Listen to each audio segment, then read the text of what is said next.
I'm Molly Sanyour. It's a Tuesday night. I usually have my cue cards for throwing with Molly, but I'm really excited to be here and going live tonight with Dimitri of LL Kilns.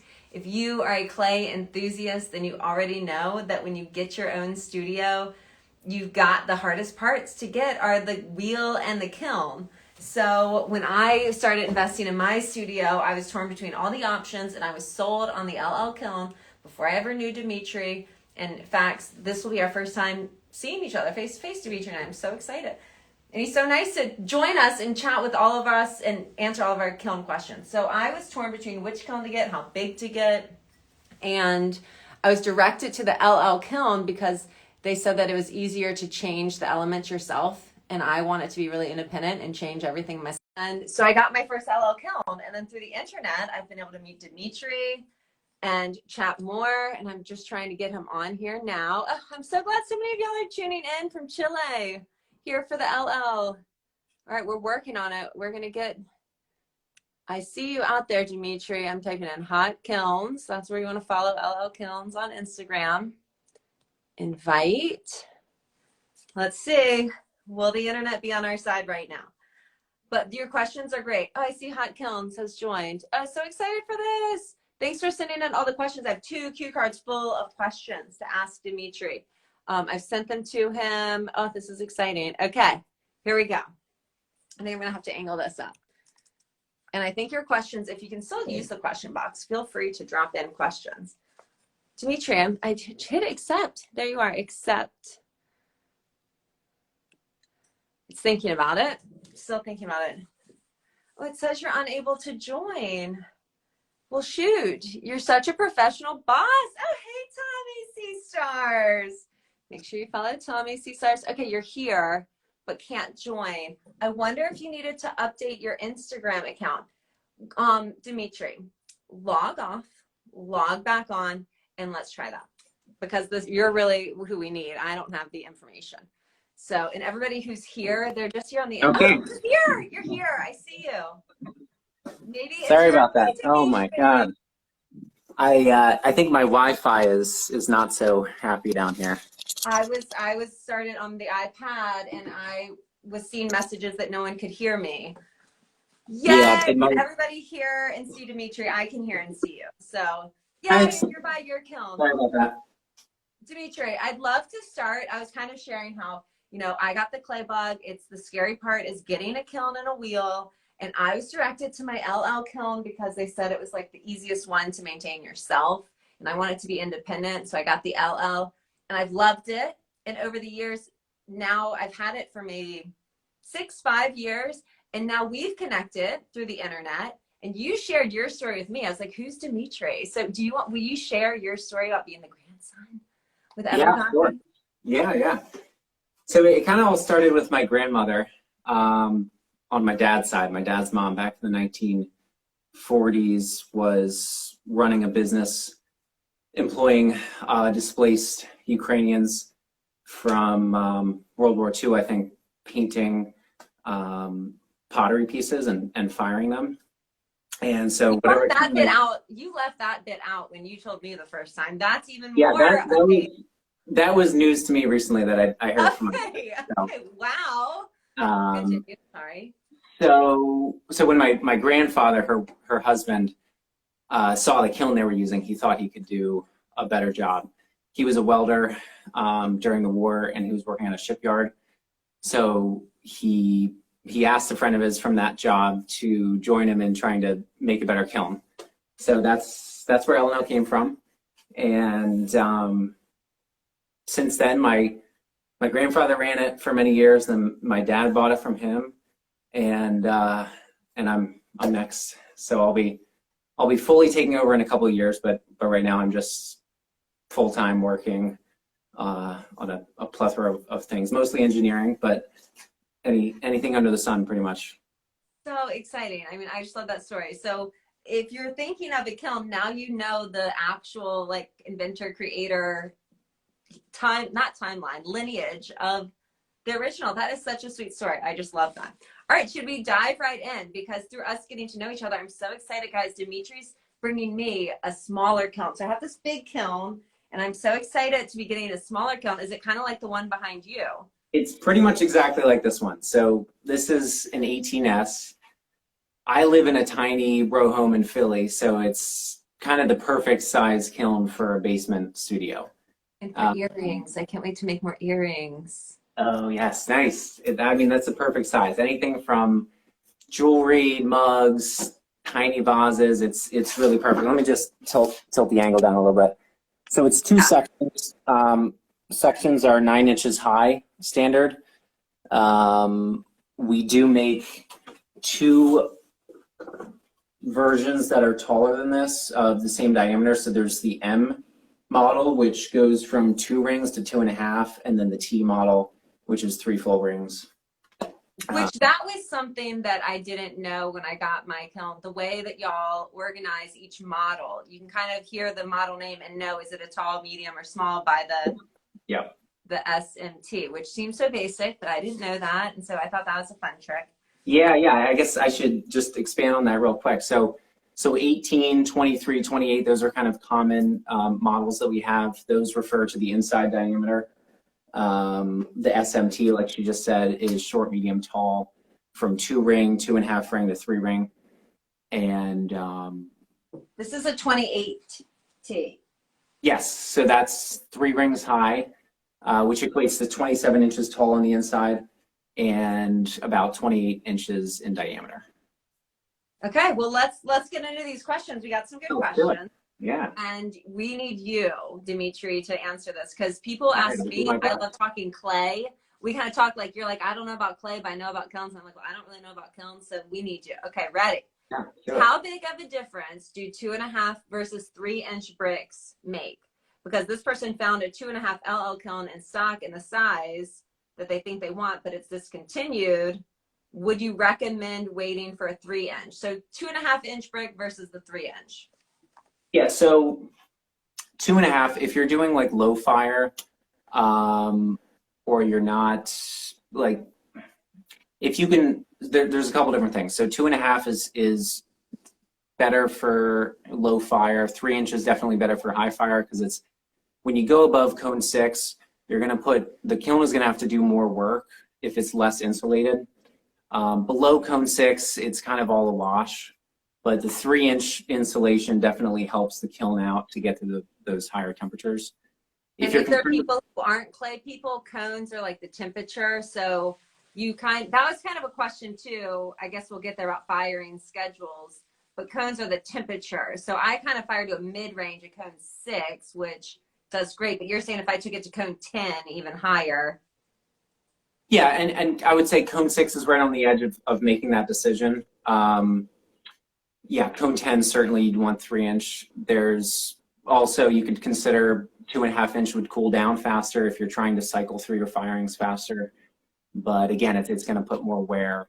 The reason why we discontinued the 2.5, which we just did a couple of months ago, is because the 2.5 brick from the supplier, pretty much the sole supplier of this hobby brick in the United States, we were noticing that it seemed like they were taking their worst 3-inch brick, cutting it down to 2.5. The quality was just not theirs. And like I said, there's not that many benefits to having a 2.5-inch kiln, so we just did away with it. It seems like it makes it for the better. Yeah. All right, how about this? I'd love to hear more about size options and ideal setups. How much room do you need? Curious what you'd recommend for a beginner. So that's a hot topic because like I'm even nervous sometimes. Like, am I too close to the wall? How about the ceiling? Yeah. Okay. So the basic rule of thumb is we recommend at least 18 inches around the kiln, 12 inches at the very lowest, but we really recommend 18 inches. And then you want either the wall material around that and the floor material to be non-flammable. So if you are going to be close to like a drywall material, you want to put some other board of non-flammable material in between the kiln and that wall. But also having that 18 inches is crucial. And then beyond that, if you're looking at small kilns, this would basically be the biggest of the smaller kilns you might consider as a beginner. The Doll and the E14, which are the 2 sizes smaller. You can run them actually on the Doll. You can run on 120 volts, not to cone 10. But if you're concerned about putting in a new circuit, you could definitely start with that if you're going to do like cone 5, cone 6 fires. And said the one behind you is the biggest one you'd recommend to start with. If you're really doing just like starter, like if you're treating this as a hobby and you don't have the space for anything more. Also, if you want to think about like what size your pieces actually are, if they're because when I got mine, I think a lot of potters, we get addicted to how big can I throw, and so then I need a big kiln. And I mean, yes, it would be fun to make even bigger, but at some point it becomes overwhelming to fill this much. So I think that's a good advice. That's a really good point. Yeah. Yeah. I mean, if I'm telling people now is I'm excited for the smaller one, it's going to be like kitchen appliances. Like, do you need a rice cooker? Yeah. No, but it makes life fun. So do you need an extra kiln? No, but it makes for different cycles of creating better. Yeah. That's a really good point. If you're throwing on the wheel like once a week, you'd probably want something like this or smaller, because otherwise it's going to take you a while to fill the kiln. So. Yeah, and obviously if you are making bigger, one piece might fit in there, but I think I'm just so excited to get the smaller one. All right, gas or electric was a question. I believe your kilns are mostly electric. Yeah, we don't do any gas. So you could say I'm a little bit biased here, but the gas kilns, I've never really heard of a beginner starting with a gas kiln, because there's a whole different setup process as far as getting the gas line piped in. The venting you definitely have to take a little bit more seriously. So I think it's a little bit more of a startup cost and complication to go with a gas kiln. But it's definitely doable, certainly depending on what kind of space you have for it.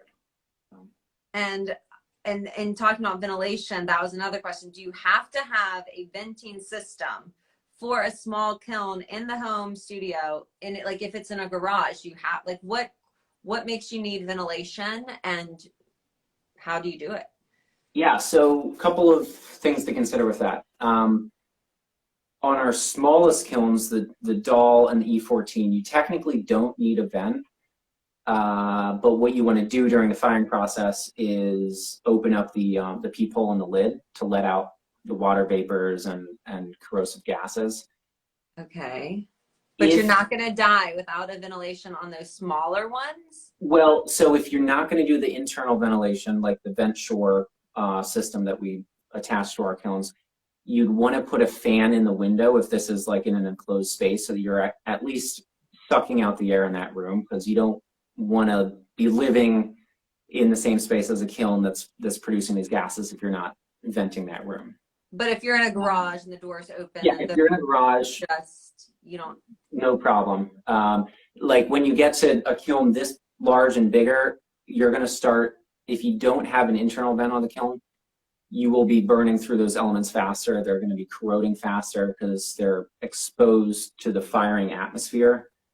So, on a smaller kiln, it's not that big a deal, but on a kiln like this or larger, you're definitely going to lose element life if you're not running a vent. Yeah, I think that's so interesting, because I think my initial thought was, oh, am I going to die from the ventilation? But you're even talking about like the ventilation actually helps the kiln run properly. Yes, yeah, it helps even out the firing, but it definitely extends element life and thermocouple life. So that's important. So you want to get that. Yeah. And then, okay, so electricity. Do I have to have a 220 line for a big kiln, or are there any large ones that run on a 110? You're not going to find a large one on 110 unless it's specifically made for low fire. The largest kiln that we have on 110 is the Doll kiln. And that's just because if you go any larger than that, like 1.5 cubic feet even, it's just way too underpowered to get those sort of even medium fire, certainly high fire firing. So it depends on what you want to do. I'm sure someone else out there makes like a larger 110 kiln, but it's going to be a low fire.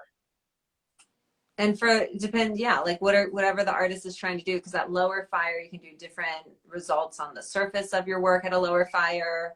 Yeah, if you're going high fire.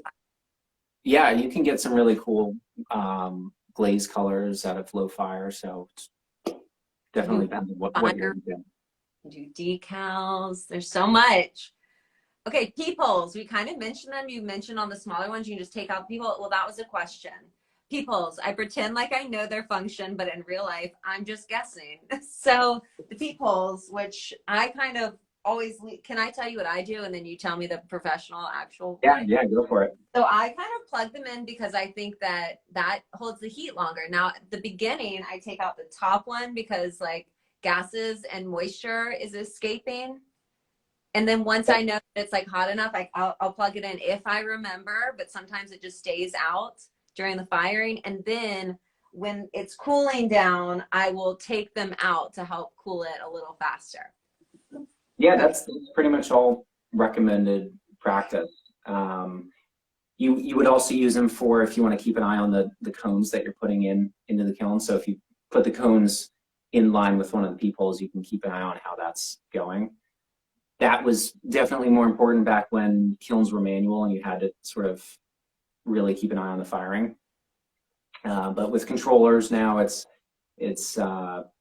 that's not as crucial. So so venting, like she said, taking the top one out during certain times of the firing, especially early on, to let those water vapors come out, helps with the venting, and cooling down afterwards if you want to speed up the cooling process a little bit. And what's the worst and best case of leaving them all in or never putting any of them in? Like, what if they broke and somebody just doesn't have any and they're just firing it?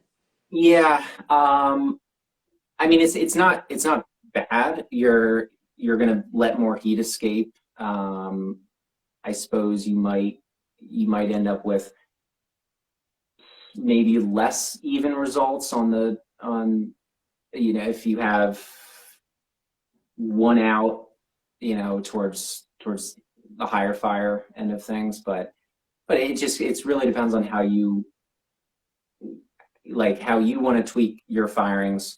Once you're kind of used to what works for you, you'll get a hang of like when to pull out the peephole plug during what part of the firing, what works for you. Temperatures. It kind of just gives you the flexibility to adjust things as you go. Which, in talking about how back in the day you had to watch the cone sitters and now things are so automatic. I had shared this question with you, the Bartlett Controller. How to program a slow cool while using a Bartlett controller. I have no idea what a Bartlett controller is. So again, Dimitri, thank you Dimitri from LL Kilns, if you're tuning in, the grandson of the inventor and creator, answering all of our kiln questions. So what is a Bartlett controller? So you've got one behind you, and I have one here. So Bartlett is a company that makes controllers. That's what they specialize in. I think they actually make controllers for greenhouses and the kiln industry. And so that's exclusively who we use to install on our panels.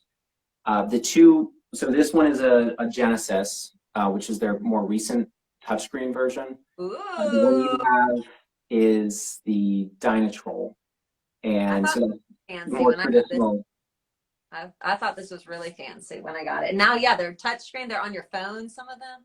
Yeah. So this one connects to Wi-Fi. You can monitor it on your phone. You can't start the firing from your phone, which would be potentially dangerous. But you can monitor it. You can like connect multiple kilns and keep an eye on them. But I've used the touchscreen far more than the button control ones because it's so much more intuitive. And to get back to the original question, yes, that kind of complicated specific steps on how to program things, program your controller. We have a knowledge base on our website, and I believe we have an article or a video specifically addressing that question. So I could you have resources on your website. Can people just go to Hot Kilns and so get you the go website? hotkilns.com. There should be a link for the knowledge base. And if not, our search function is pretty good if you want to search the keywords of your question. So like program slow cool or something like that, you'll get good results that you should be able to find the article you're looking for. And props to that artist doing a slow, cool, you know, setup, because you can definitely get cool glaze results doing all that. I don't mess with any of that. So y'all have great resources on your website. Okay, a few more questions. Okay, can you set up a high temperature kiln to low fire pottery? So I guess it's like if you're getting a high fire temperature kiln, like those 3 bricks, can you do a low fire pottery? Yeah, no problem. You can definitely do low fire on a high fire kiln. Can't do vice versa. So if you buy a kiln designed for low fire, can't go high fire. So all of our kilns would go low fire, but some of them are specifically designed for like repeated high fire production firings. So that's. And there was a question about like how, like, does pottery just all get fired to one temperature? Like, do you just need one kiln? And pottery kind of goes in at different temperatures for different parts of the process, but that one kiln can do the different firings. Yeah, that's a good question. You're depending on what material and glaze, what clay and glaze combo you have, you're going to have to choose different cone firing. So I would say most potters typically pick their go-to clay or go-to set of temperature ranges for their glazes and stick to that. But if you want to experiment with everything under the, you know, everything available, then you've got a whole selection of different colors. Yeah.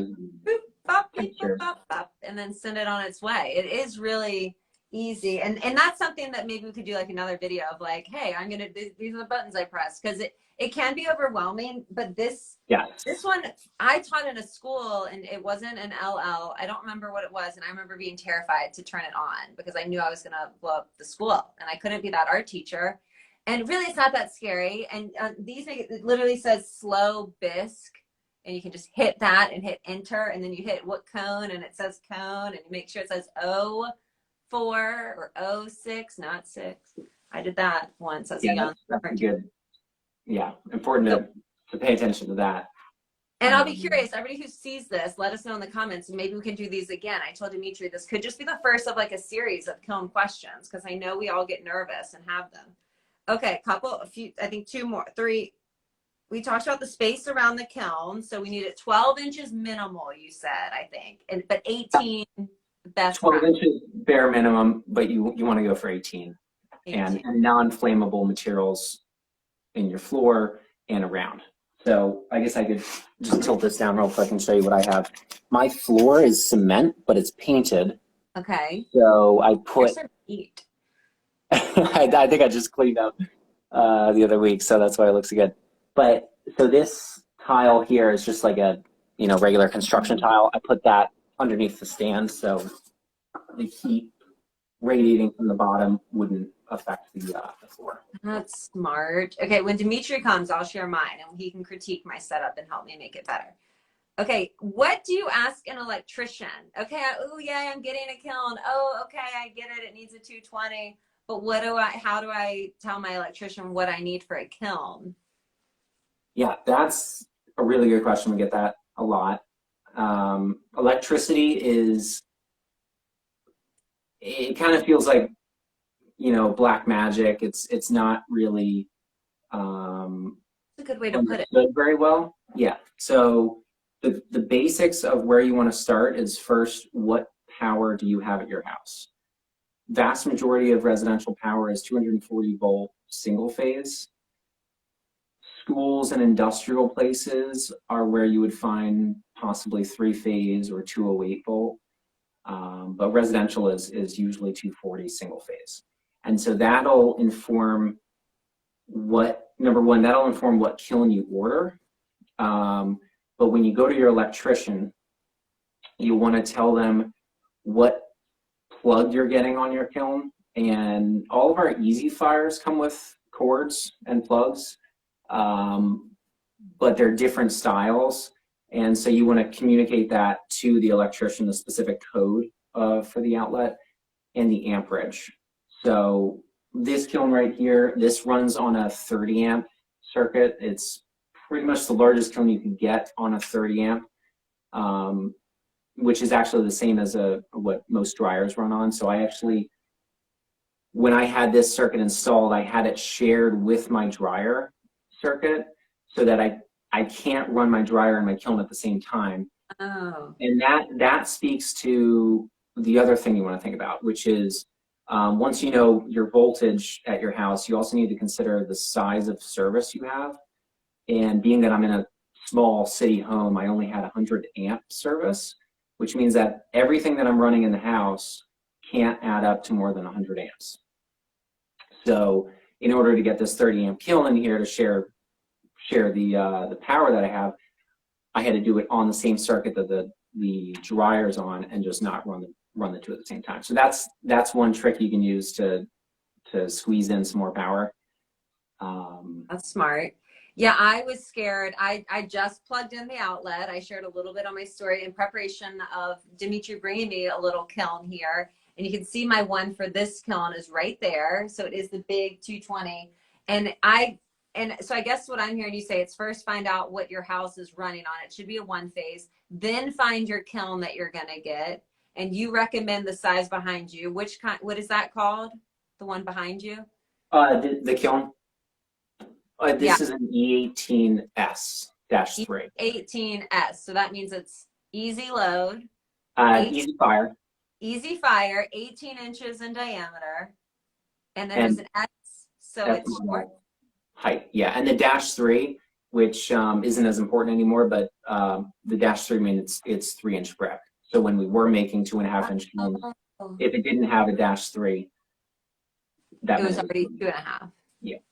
See, okay, so find out what your house is on, find out your kiln, then tell your electrician what kiln you're getting, and just give them the metrics or whatever, right? Yeah, the specs are on our website under each kiln page. So you'd be able to give them the outlet spec, and then they're going to have to tell you how much amperage you have available at your house. So that'll help you determine whether you can fit a larger kiln in, or if you're going to have to go with something smaller, and if it's going to share a circuit with another device like a dryer.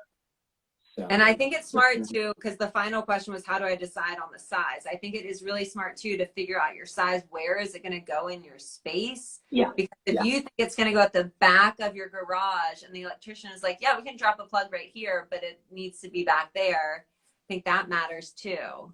Yeah. As I just did mine, and as you're talking about how much it can hold, I'm laughing in my head because this little house of mine is like busting at the electrical seams, and like the lights will flicker, and I'm like, okay, next time I fire my kiln, I definitely shouldn't like run the microwave or do extra things, and that's a good reminder. Okay, well, Dimitri, we said we're going to go 8 to 8:30, and hopefully everybody had so much fun hearing all of the wisdom and confidence that you just gave us tonight. I know that you helped me just kind of reacquaint myself with all the basics of kilns. And I'm really looking forward to Friday. So I will see you Friday. We'll get it installed. Okay. We might try to do a live. I don't know how that's going to work, but we'll be sharing the process. So everybody keep questions coming. And if y'all want, we'll do this again. Yeah, this was super fun. Thanks a lot. Dimitri, thank you so much. I can't wait to see you. And I can't wait to continue this relationship with LL Kilns. I can't wait. All right. All right. See you Friday. All right. Bye, everybody.